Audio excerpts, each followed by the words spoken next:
persilakan. Selanjutnya juga ada Ibu Ustazah kita, Ibu Sofwatunida. Assalamualaikum Bu Ustazah. Masya Allah cantik sekali, silakan Ibu Ustazah. Masya Allah. Nah mari kita sambut, ini adalah para jajaran produser eksekutif Bapak Andi Budiman dari Ideo Source, Bapak Vicky Ganda Saputra dari Netsme, Bapak Randall Alwi dari KMIF,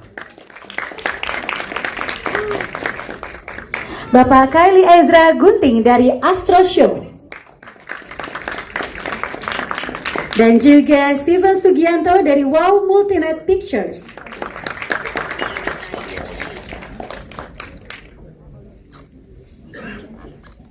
Bapak Ardi Setia Dharma, Bapak Arya Setia Dharma, dan Ibu Jelita Septriasa dari Virtual Lens Entertainment. Oke, yang hadir hari ini adalah Bapak Ardi dan Bapak Arya. Lalu produser kita Bapak Robert Roni,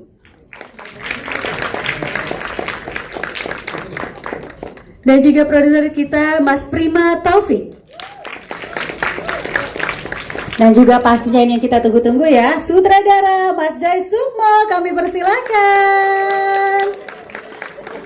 Oke, kita berikan tepuk tangan sekali lagi dong, lebih meriah lagi pada seluruh jajaran filmmakers kita pada sore hari ini. Oke, kita foto terlebih dahulu ya. Silakan teman-teman media disiap. Sore, assalamualaikum warahmatullahi wabarakatuh semuanya. Waalaikumsalam warahmatullahi wabarakatuh. Nah, Kauti, ada yang mau aku tanya ini. Sebenarnya apa sih yang ingin dikasih lihat ke penonton saat naskah film ini ditulis? Karena di film ini juga Sarah sebagai karakter utama, tapi juga ada Laila juga ya, gitu. Apa sih yang ingin disuguhkan bagi penonton? Dan juga karya-karya apa saja sih yang bisa dinantikan nantinya? Jadi memang lewat film ini saya ingin mengeksplor ruang lingkup perasaan perempuan di berbagai generasi dan berbagai posisi. Karena ya masing-masing orang, masing-masing perempuan itu punya perjuangan batinnya yang unik, semuanya valid dan semuanya tuh layak didengar. Dan teman-teman kan udah pada nonton. Pada dasarnya adalah kita semua ini termasuk perempuan-perempuan yang ada dalam film itu tuh sedang berusaha untuk memutus mata rantai trauma gitu supaya nggak terulang lagi ke depannya, kurang lebih begitu. Oke, tapi sebenarnya Kak, aku juga mau nanya nih. Jadi dari Anissa juga tadi tuh, mungkin Anissa dan Laila sebenarnya sama-sama memiliki dinamika permasalahan hidup ya, sebagai perempuan di posisinya yang sulit. Anissa sebagai istri kedua gitu ya, bisa dibilang, lalu Sarah sebagai istri pertama yang bisa dibilang ditinggalkan gitu. Itu gimana Kak? Iya, jadi dengan karakter yang punya masalahnya sendiri-sendiri ini, aku pengen explore dan memperlihatkan gitu bagaimana karakter Sarah itu sebagai simbol resiliensi gitu. Terus kemudian kalau Laila ini sebagai anak yang masih sangat muda dan kejepit ego orang tuanya, dan kalau Anissa itu ya bagaimana kita menghadapi konsekuensi dari sebuah pilihan, kurang lebih gitu. Oke, terima kasih banyak Kak Uti atas jawabannya. Untuk selanjutnya kepada Ibu Ustazah. Ibu Ustazah, Assalamualaikum. Waalaikumsalam warahmatullahi wabarakatuh. Bu Ustazah, saya mau bertanya nih, kalau di Al-Quran sendiri kan ada surat Al-Insyirah ayat 5-6 yang kurang lebih memberitahu kita tentang setiap ada kesulitan juga pastinya disertai dengan kemudahan. Jika kita nih berefleksi dengan karakter yang ada di dalam film, apa sih yang bisa dipelajari sebenarnya? Dan bagaimana saat itu ketika memberikan masukan ke penulis dari sudut pandang agama itu sendiri? Baik, Assalamualaikum warahmatullahi wabarakatuh. Waalaikumsalam warahmatullahi wabarakatuh. Kepada semua tim media dan semua yang hadir, terima kasih atas waktunya. Baik, dalam surat Al-Insyirah, Allah dengan jelas mengatakan, fa inna ma'al usri yusra, inna ma'al usri yusra. Dua kali diulang oleh Allah bahwa setelah ada kesulitan akan ada kemudahan. Setelah datang kesulitan pasti akan diikuti dengan kemudahan. Jadi ayat ini menjadi salah satu sandaran lahirnya film ini. Ternyata sesuai atau relate dengan apa yang Allah katakan dalam Al-Quran. Karakter Sarah yang begitu banyak mendapatkan ujian. Ujiannya nggak cuma satu, Tapi begitu datang ujian yang satu, belum selesai, datang lagi, belum selesai, datang lagi. Dan ternyata dengan keteguhan hatinya, kesabarannya, kekuatan, dan yang paling penting adalah doa. Dengan kekuatan doa seorang ibu, dengan kekuatan doa seorang istri yang terus dilangitkan, berulang-ulang dibaca tanpa pasrah, dengan husnuzon kepada Allah, ternyata akhirnya Allah berikan hadiah yang begitu indah. Dan memang ini pula yang waktu pertama kali kita berdiskusi bahwa film ini ingin menghadirkan kekuatan dan motivasi kepada seluruh, khususnya wanita-wanita di luar yang sedang ditimpa ujian, musibah dengan bentuk yang berbagai macam. Dan mungkin ada yang sampai putus asa, depresi, tapi film ini ingin memberikan jawaban bahwa sabarlah. Pasti setelah ada kesulitan, Allah akan berikan sesuatu yang indah buat kehidupan kita. Insya Allah. Terima kasih Bu Ustazah atas jawabannya. Baik, untuk selanjutnya kepada Bapak Andi Budiman nih dari Idiosource. Pak Andi, Idiosource bersama Paragon Pictures membuka tahun 2026 di bioskop dengan film religi Tuhan Benarkah Kau Mendengarku. Apa sih yang ingin disuguhkan kepada penonton di awal tahun ini, dan karya-karya apa saja sih yang bisa kita nantikan nanti dari Paragon Pictures dan Idiosource Entertainment di tahun 2026 ini? Oke, terima kasih. Salam kepada semua teman-teman yang sudah hadir. Paragon ini selalu kepengen membuat cerita yang dekat dengan hati. Kita isinya di kantor Bhinneka Tunggal Ika. Jadi kalau kita sudah pernah membuat film Katolik, kali ini membuat film Muslim. Jadi gantian, saya yang belajar ayat dari dari Ibu Sofatunida, karena akhirnya ternyata pesannya bagus juga. Jadi saling belajar, kita di kantor saling belajar. Dan IP yang kita siapkan tahun ini selain dari Tuhan Benarkah Kau Mendengarku, ada satu film yang belum saya bisa disclose.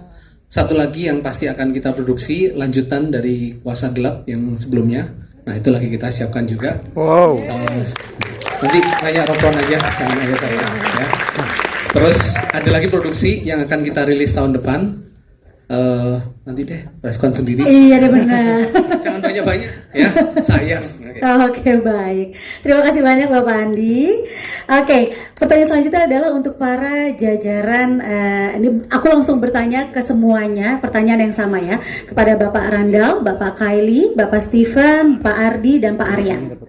Apa yang menjadi keyakinan dari jajaran produser eksekutif di sini dalam mendukung dan berkolaborasi bersama Paragon Pictures dan Idiosource Entertainment lewat film Tuhan Benarkah Kau Mendengarku? Silahkan, mungkin dari Bapak Randall dulu terlebih dahulu. So for us, this is our third film that we participated with Idiosource and Paragon. We're very excited to be a part of this and be invited to collaborate on this. For us specifically, when we looked at this film, it's really an honest film about resilience and strength of how to move forward when everything falls apart. We thought that it's highly relatable to everyone here. Everyone has faced major hurdles in their life, and what matters most is how we take that step forward, how we move forward. And so for that, it resonated a lot with why we participated in this. Okay, thank you for the answers. Next for Mr. Kylie Ezra. What convinced the executive producer to collaborate with Paragon Pictures and Idiosource Entertainment for the film Tuhan Benarkah Kau Mendengarku?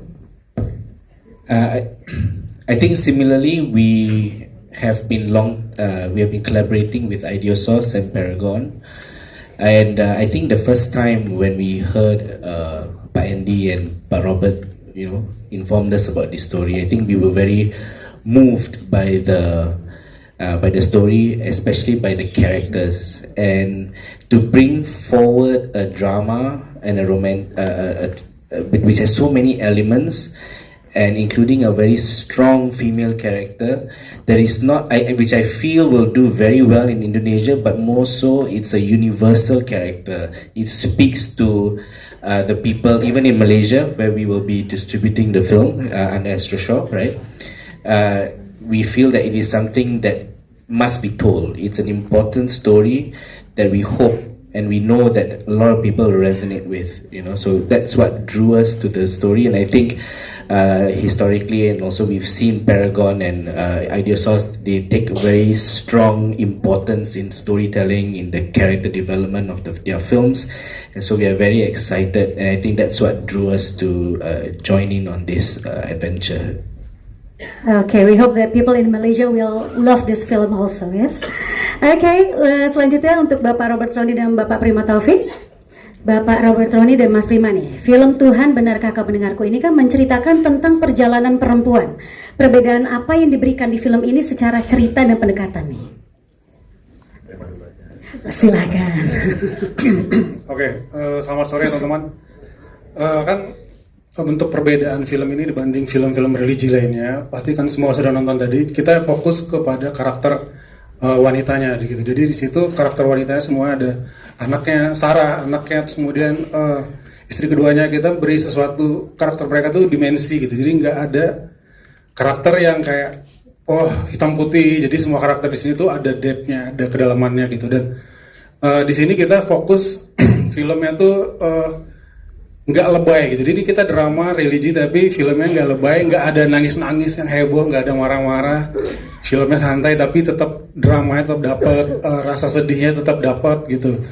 Dan kita juga bikin film Muslim yang kita pengennya indah gitu. Jadi misalnya gambar-gambarnya, pakaian-pakaian mereka kita juga desain sebagus mungkin. Jadi walaupun ini drama religi penuh dengan drama, hidupnya sangat drama, tapi looksnya tetap bagus gitu. Perbedaannya tuh mungkin itu yang paling besar ya. Silakan ya Bapak. Pertanyaan sama atau beda? Sama Bapak, silakan Bapak. Mungkin benar ya. Mungkin saya bisa salah sekali lagi karena saya bukan Muslim, tapi memang menurut saya sih kita dari awal memang pengen dari sudut pandang perempuan sih ceritanya. Tadi saya juga bercanda sama Prima, lihat aja pemain kita, cowoknya cuma 2 tuh, lainnya perempuan semua. Jadi udah jelas kita berpihak kemana. Jadi meskipun saya laki-laki, tapi saya feminis dari dulu, saya selalu bilang begitu. Jadi memang menurut saya dari awal kita memang ingin ambil dari cerita dari sudut pandang perempuan. Bukan karena apa, tapi karena menurut saya, dan ini saya konsisten ya, saya bukan film pertama kali yang mengangkat dan tema perempuan. Tapi menurut saya memang perempuan-perempuan di Indonesia dan di dunia itu perlu dibantu untuk disuarakan. Karena budaya patriarki masih di seluruh dunia gitu. Pertama, dan kedua juga dengan berbagai hal masalah sosial dan ekonomi juga di Indonesia memang kadang banyak hal yang tidak berpihak lah dengan perempuan. Kita tidak mencoba untuk memberikan solusi untuk semua hal, tapi paling enggak kita mau mencoba untuk mengangkat derajat perempuan di Indonesia, terutama bahwa perempuan Indonesia itu hebat-hebat menurut saya, dan perempuan-perempuan Muslim Indonesia juga luar biasa. Dari data yang bisa kita dapatkan, sebenarnya banyak sekali UMKM di Indonesia ini digerakkan oleh perempuan, perempuan Muslim terutama, karena Indonesia mayoritas Muslim. Jadi luar biasa peran perempuan di sosial ekonomi di Indonesia sebenarnya, tapi mungkin banyak yang nggak tahu. Karena itu setelah kita bikin film ini, kita juga merangkul begitu banyak komunitas UMKM Indonesia di seluruh Indonesia, yang mulai minggu depan ya, udah mulai dari kemarin akan kita terus keliling di seluruh Indonesia di 10 kota. Kita kan selalu ada Basar Nemu Fest ya, menggandeng ratusan UMKM di Indonesia yang diprakarsai oleh perempuan-perempuan hebat di Indonesia dengan produk-produk mereka UMKM dari berbagai bidang. Tapi ya memang karena banyakkan mayoritas Muslim ya, jadi banyak sekali produk-produk Muslim di sana. Yang di Jakarta pun juga ada ya. Ya, jadi sekalian saya baca. Ya. Jadi minggu ini kita akan ada 5 mulai Jumat ya, Jumat Sabtu Minggu itu di Jakarta di Kancit, Ya, di Solo, Banjarmasin dan Palembang. Ya, itu kita baru di yang 5. Terus kemudian minggu depan kita akan ada di Bekasi dan Surabaya. Kemarin yang sudah itu di Tangsel, Makassar dan Bandung. Ya. Ternyata cuma jadi 9 dengan hujan dan Nggak apa-apa, macam. 9 angka beruntung. Ya. Jadi kita banyak banget didukung oleh partner kita khususnya dari Nesmi, Nesmi. ya. Thank you banget. Tapi objektifnya persis yang disampaikan Robron ini adalah pemberdayaan wanita. Itu aja teman. Ya, jadi kita nggak mau cuma bikin film aja. Ini kita pengen jadi pemicu awal diskusi ya di Indonesia untuk semua perempuan hebat di luar sana. Dan kita juga merangkul semua UMKM yang diprakarsa oleh perempuan-perempuan hebat di Indonesia. Mungkin itu sih perbedaan paling nyata ya, bahwa kita juga melakukan pergerakan untuk merangkul semua perempuan di Indonesia untuk saling mendukung lah. Ya. Terima kasih. Oke, terima kasih banyak Bapak. Baik, pertanyaan selanjutnya kepada Bapak Steven Sugianto dari Wow Multinet Pictures. Bapak, apa sih yang meyakinkan Bapak untuk bisa bergabung di film ini? Halo. Terus terang ini film pertama kami, Wow Multinet Pictures. Pertama, kami percaya pada kemampuan dan dedikasi dari Paragon dan Ideosource, Pak Andi dan Pak Robert, ya, untuk melahirkan proyek yang berkualitas tinggi dan berorientasi pada penonton.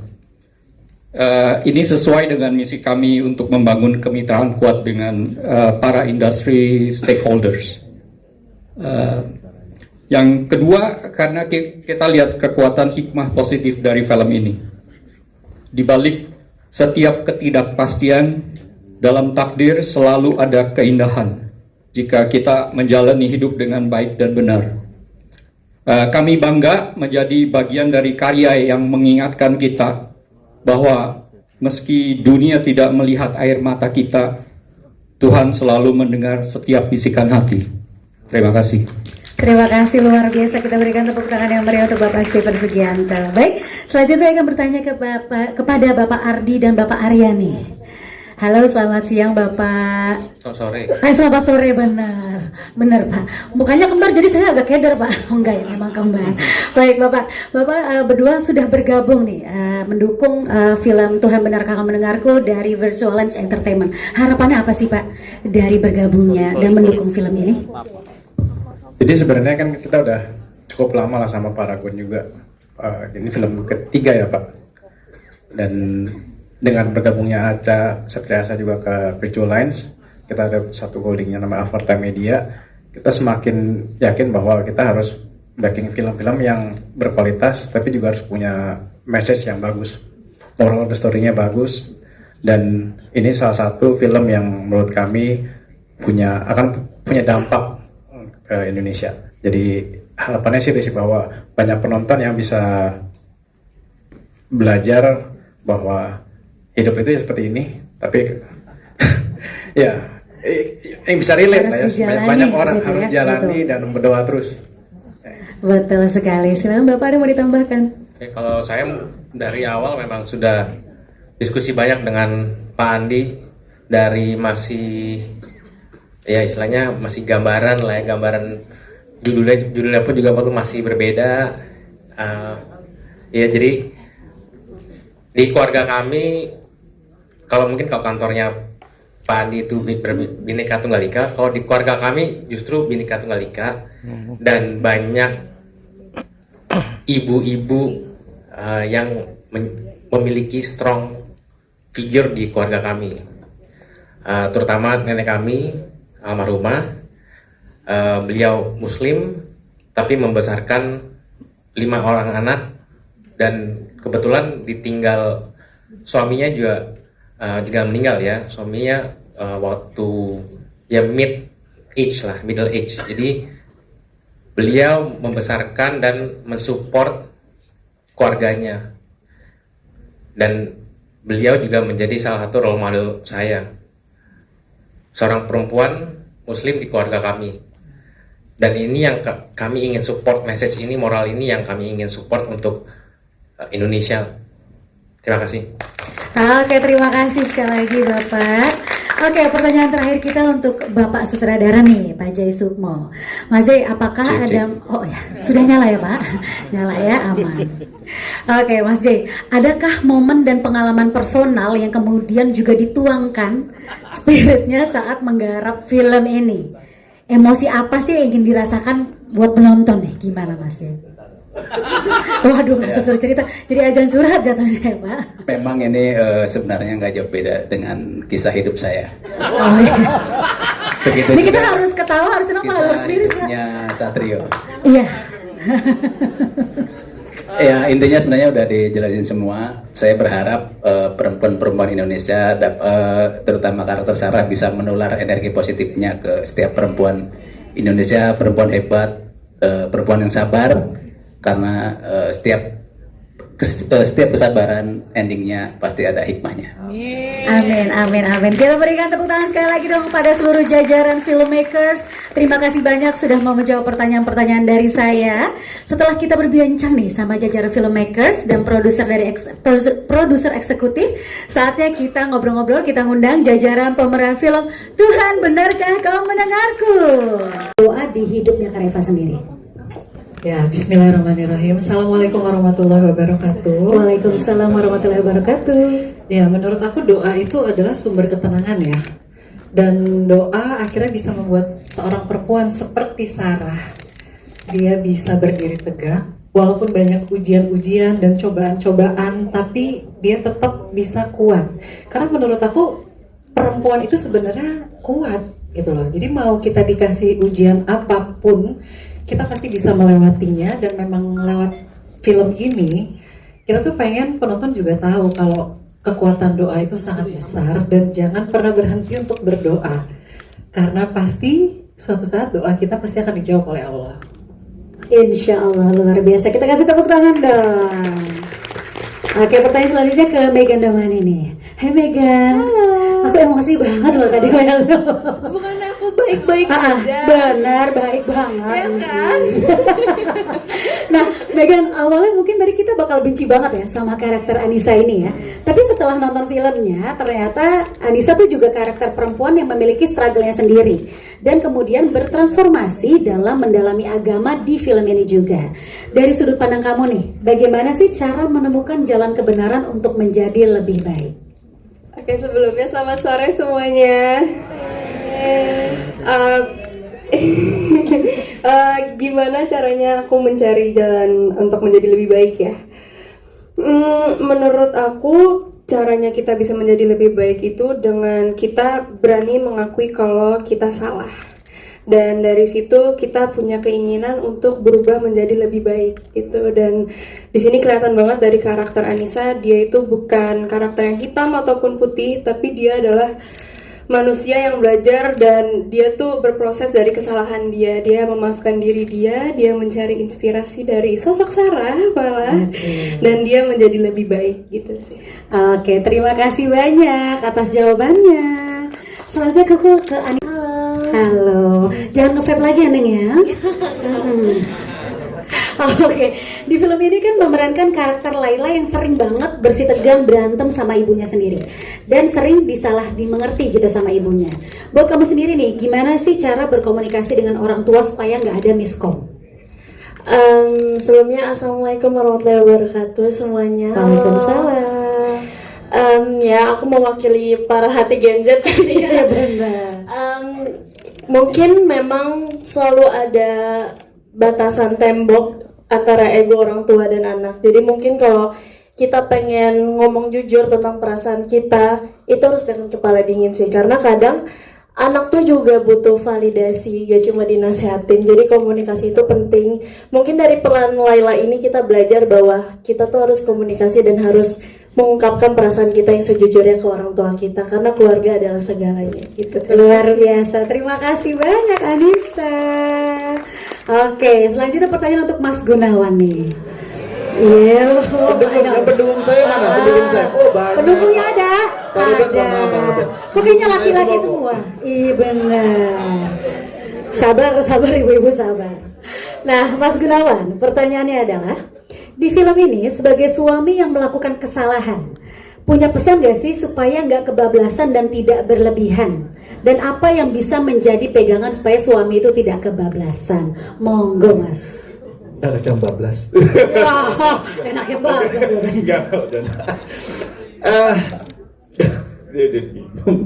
Sebenarnya tanggung jawab dan empati ya, karena terus terang kita sebagai kepala rumah tangga, saya sebagai ayah dari anak-anak saya harus ada empati dan tanggung jawab. Dari empati dan tanggung jawab ini kita bisa menakar, menahu tanggung jawab apa yang harus kita hadapi ke depan apapun sekarang. Yang kedua, ya kita sebagai rumah tangga harus egonya, terutama ego, karena dari ego ini kita bisa melihat, bisa menyadari bahwa seorang laki-laki ini bukan hanya berdiri sendiri, tapi di sampingnya ada seorang wanita yang cantik, ya istri kita, yang bisa mengingatkan kita di saat kita sedang susah, gelisah dan sebagainya. Jadi memang dibutuhkan empati yang cukup dalam, saling menghormati, dan satu lagi jangan kebawa emosi kita, ego kita yang sekiranya mengorbankan keluarga dan anak. Itu aja. Oke, terima kasih banyak Mas Gunawan. Oke, selanjutnya kepada Kak Dawiyah, Karisma sama Kak Daniela nih. Pertanyaan langsung bertiga. Oke. Kalian sebagai perempuan punya perjuangan dan struggle seperti apa yang bagi kalian itu sebagai titik terendah kalian, dan apa yang bisa dilakukan untuk bisa bangkit kembali? Silakan, mau siapa dulu? Kak Dawiyah, Karisma, apa Kak Daniela nih?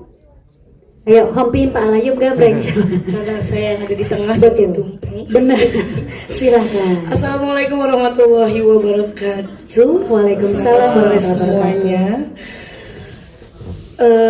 Sebagai perempuan pastinya memang berat ya. Aku sendiri mungkin pernah berada juga di titik terendah. Kalau kalian nonton YouTube, kalau kalian nonton infotainment mungkin ya. Tapi ya itulah, kembali lagi setiap manusia pasti harus belajar dari kesalahannya. Tanpa berbuat salah, kita mungkin nggak akan tahu bagaimana menemukan kebenaran, ya kan? Dan yang paling penting adalah fokus untuk mencari solusi, bagaimana bangkit, bagaimana memaafkan diri sendiri, bagaimana mengobati diri, sehingga bisa kembali menatap dunia dan melakukan yang terbaik untuk semuanya. Oke, luar biasa. Terima kasih Kak Dawiyah. Selanjutnya Karisma deh. Karisma gimana? Assalamualaikum warahmatullahi wabarakatuh. Waalaikumsalam warahmatullahi wabarakatuh. Iya, aku rasa semua orang di sini, nggak laki nggak perempuan, pasti punya struggle-nya sendiri ya, masing-masing. Pasti punya ujiannya masing-masing. Tapi khususnya perempuan, menurut aku kesabaran dari seorang perempuan yang sering dianggapnya lemah, justru itu adalah sebuah kekuatan yang belum tentu semua orang, terutama laki-laki, punya. Jadi kalau ngelihat juga dari film ini, jadi kesabaran yang Sarah punya, yang orang lain tuh gergetan, kok mau sih kayak gini, kok sabar banget sih kayak gini. Justru itu adalah kekuatan yang membantu Sarah untuk bangkit dan menjadi seseorang yang lebih hebat dari sebelumnya. Gitu. Oke, terima kasih Karisma. Selanjutnya silakan Kak Daniela. Salam sejahtera semua. So in my years of living, life is not linear. Jalan hidup bukan lurus. And even if that's the case, kita tetap harus percaya walaupun ada kesulitan. Ya. Oke, thank you. Oke, pertanyaan terakhir Kuti untuk Sheila dan Verly. Remaja atau anak muda itu biasanya fragile nih. Nah, apalagi ada hal-hal yang bikin gak stabil dalam kehidupan mereka. Kalau kalian berdua, bagaimana untuk tetap bisa menjaga pertemanan dan kehidupan tetap sehat meski sedang fragile dan punya teman seperti Laila nggak di dunia nyata? Gimana? Selamat sore teman-teman. Sore. Terima kasih udah pada hadir.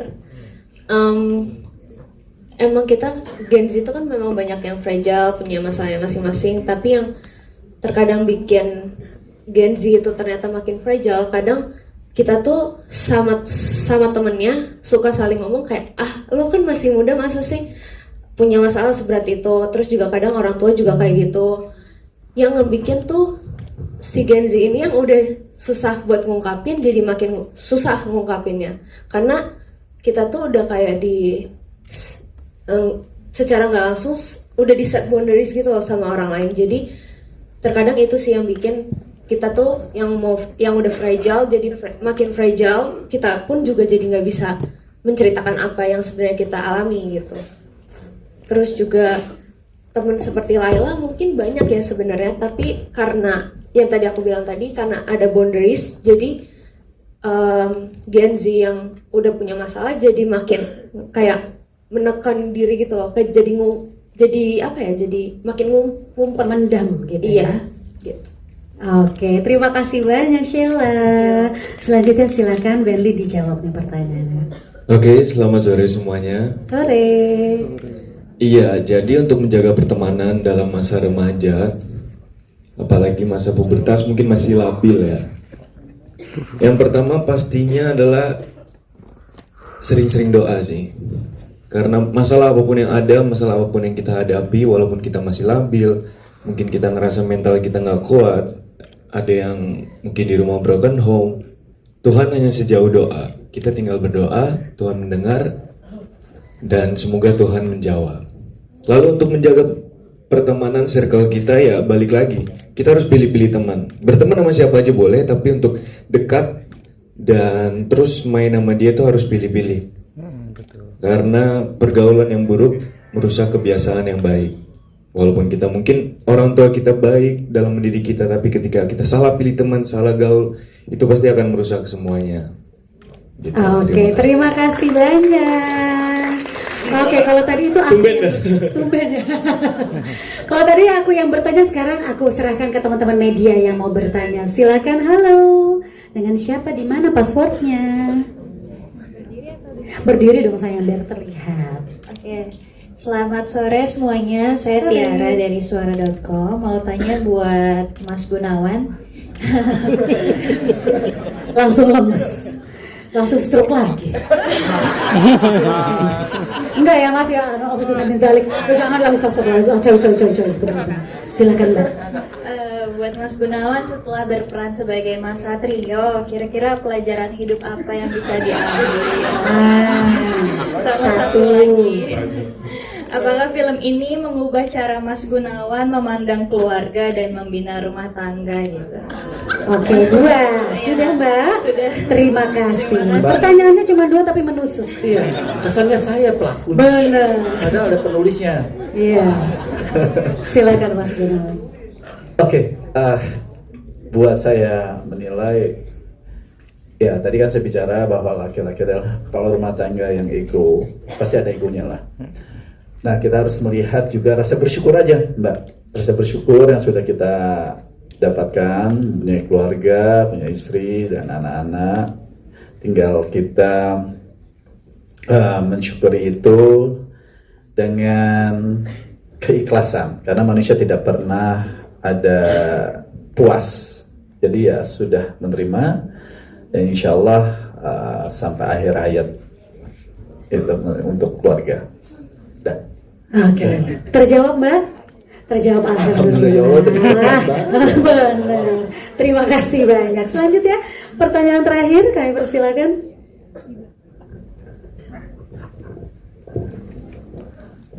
Terima kasih atas kesempatannya. Perkenalkan, saya Juan dari Media Indonesia. Untuk ini pertanyaan untuk Kak Megan Dumani.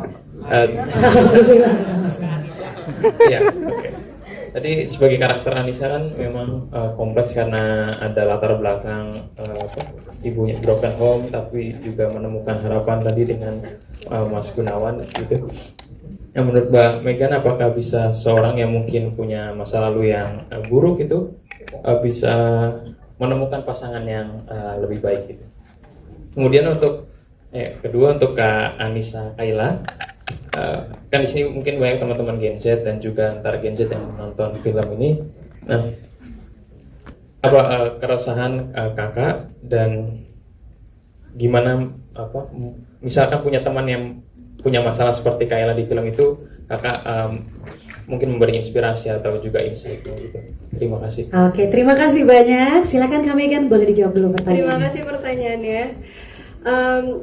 Iya, jadi emang Anissa itu karakternya sangat kompleks. Untuk yang tadi semuanya udah pada nonton, tahu kalau latar belakang dia kurang baik, dan sebenarnya Anissa itu haus kasih sayang ya sebenarnya, dan dia bisa mendapatkan itu dari Mas Satrio. Kok sugar daddy? Iya, bukan dong. Kak Megan ini kayaknya yang tadi di belakang marah-marah deh. Aku dengar soalnya marah-marah deh. Kan nikah. Dan untuk pertanyaannya, aku yakin siapapun di luar sana mau yang punya latar belakang yang kurang baik seperti Anissa bisa mendapatkan pasangan yang baik, karena yang mempunyai latar belakang kurang baik bukan berarti orangnya tidak baik gitu sih. Dan aku yakin itu juga yang seperti Anissa tadi, walaupun mungkin di rumahnya dia tidak melewatkan hal-hal yang baik dengan orang tuanya, dia tetap menjadi perempuan yang rendah hati, dia tahu diri, dia sopan.